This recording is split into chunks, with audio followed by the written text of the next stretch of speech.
किती दिवस त्रास होत होते? 8 महिने. 8 महिने. आता तिथं किती महिन्यात तुम्हाला 8 महिने झालं हा त्याच्यात फरक पडला होता का? नाही तेवढ्या पुरतं गोळ्या खाल्लं की.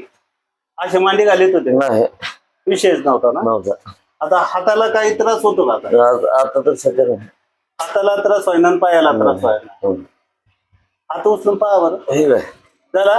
हो कमी झाला? हो पायाला पायाला पण पायाला म्हणजे जेणेकरून मोकळं झालं. जो त्रास होते आता जेवता येईल का मांडी घालून? होय. हा? हो. टक्के कमी झालं? 60-70% कमी झालं.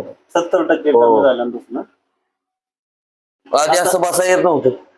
बसा येत नव्हता ना. आता व्यवस्थित बसलो. हो आणि अंग पण लूज पडलं. हा लूज पडलं. जाणवते असं. हो ते मध्ये असं पाय आपण टाकताना असा ताट टाकायचो ते आता लूज टाकतो. हा आराम पडला. आराम पडला. आराम. आता येण्याची किती वेळ आहे तुमची? हा येण्याची इथं किती वेळ आहे? पहिलीच आहे. पहिली वेळ. किती वेळात आराम पडला तुम्हाला? एक अर्ध्या तासात. अर्ध्या तासामध्ये.